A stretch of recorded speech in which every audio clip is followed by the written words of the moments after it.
Hi everybody, it's time for another story. This special story is for a very special girl named Lillian, and I think she's gonna like this one a lot. It's called The Paper Bag Princess, and it's written by one of my favorites, Robert Munsch. Oh, that's a disappointment. Maybe I should turn another page. Oh, now we're getting somewhere. It says, to Elizabeth. Elizabeth was a beautiful princess. She lived in a castle and had expensive clothes. She was going to marry a prince named Ronald. This is Ronald. You know he's a prince because he has on a crown. And look at the hearts. She just loves Ronald. Unfortunately, a dragon smashed her castle, burned all her clothes with its fiery breath, and carried off Prince Ronald. Oh, there he is. He's getting carried off. Poor Ronald.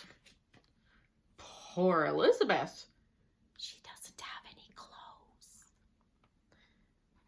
Elizabeth decided to chase that dragon and get Ronald back. She looked everywhere for something to wear, but the only thing she could find that was not burnt was a paper bag. So she put on the paper bag and followed the dragon. He was easy to follow because he left a trail of burnt forests and horses' bones. Finally, Elizabeth came to a cave with a large door that had a huge knocker on it. She took hold of the knocker and banged on the door. The dragon stuck his nose out the door and said, "Well, a princess. I love to eat princesses, but I've already eaten a whole castle today. I'm very busy, dragon. Come back tomorrow." He slammed the door so fast that Elizabeth almost got her nose caught. Elizabeth grabbed that knocker and banged on the door again. The dragon stuck his nose at the door and said, "Go away. I love to eat princesses, but I have already eaten a whole castle today. I'm a very busy dragon.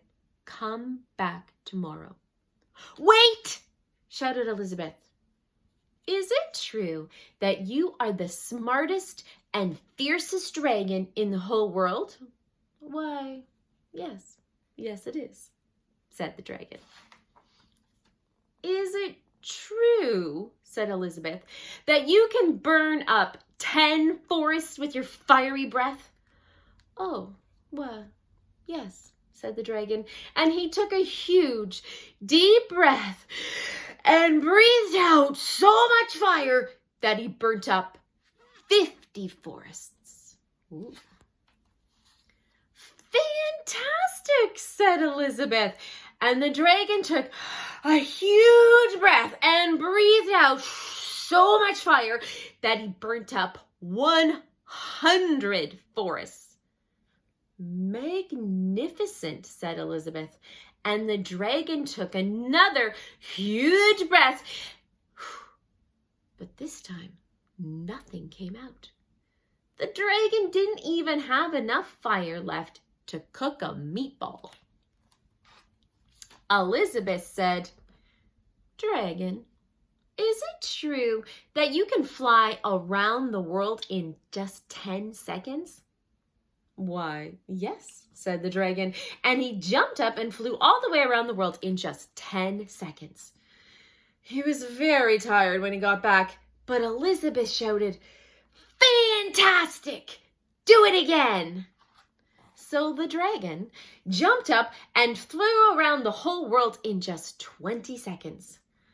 When he got back, he was too tired to talk, and he laid down and went straight to sleep. Elizabeth whispered very softly, "Hey, dragon." The dragon didn't move at all. She lifted the dragon's ear and put her head right inside. She shouted as loud as she could, "Hey, dragon!" The dragon was so tired, he didn't even move. Elizabeth walked right over to the dragon and opened the door to the cave. She's so smart. There was Prince Ronald.